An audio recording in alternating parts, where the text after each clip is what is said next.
Hi everybody, and welcome back to Be Like Christ, outside on a windy day in the roses.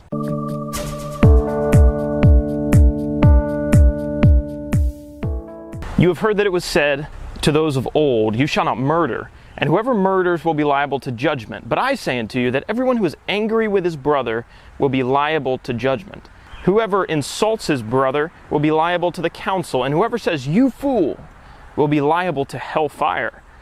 So if you are offering your gift at the altar and there remember that your brother has something against you, leave your gift there before the altar and go. First be reconciled to your brother and then come and offer your gift. Come to terms quickly with your accuser while you are going with him to court, lest your accuser hand you over to the judge and the judge to the guard and you be put in prison.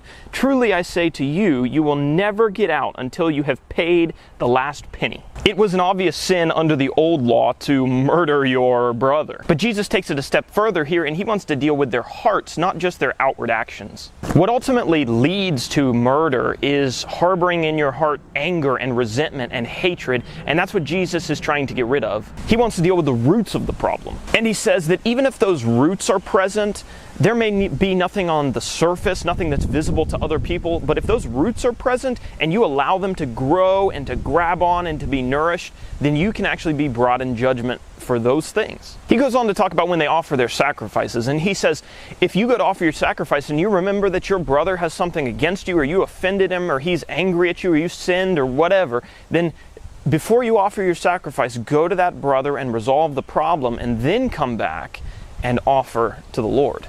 And this follows some of the teachings of the prophets who condemned the people for coming to worship God when they were living lives that were unpleasing to Him. They were trying to go through all the formal rituals and sacrifices and feasts, but their hearts were totally away from God. So He's telling the people, if your heart is not in the right place, or your brother's heart is not in the right place because maybe you've been a stumbling block to him and you're aware of that, before you come to me and offer, go to your brother and reconcile. And there's a message here for us about coming to worship God when our heart is in the wrong place, or when we harbor hatred towards other people. If you've been in the church any length of time, maybe you grew up in the church, you know that sometimes there are, well, not sometimes, but a lot of times there are grudges that certain people hold against other people, and they worship with these people in the building every single Sunday. And there are problems that have existed for years and years and years, and no brother has ever gone to his other brother and said, "You offended me." There's people that don't talk to each other, or they won't look each other in the eye,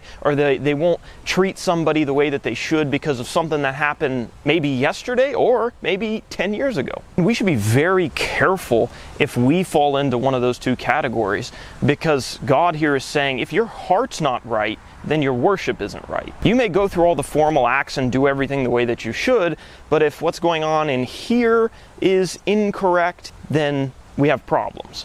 He goes on to say, come to terms quickly with your accuser while you are going with him to court, lest your accuser hand you over to the judge and the judge to the guard, and you be put in prison. Truly I say to you, you will never get out until you have paid the last penny. So in a first century context, he's saying, try to resolve your problems privately, because you don't want to get dragged before a judge and he slam you with some big old penalty. In the same way, Jesus is telling us, resolve your problems privately with your brothers before you get called before the greater judge. And that greater judge is God. And this goes to the parable that Jesus taught later on about the master and his servant. And the servant owed him all this money, and the master said, "I forgive you." And then that servant who was forgiven then goes to someone who's underneath him who owes him a little bit of money. And the man who owes him a little bit of money says, please, give me a little bit more time and I'll pay you back everything. And that servant who had just been forgiven his huge debt by the master wouldn't forgive the man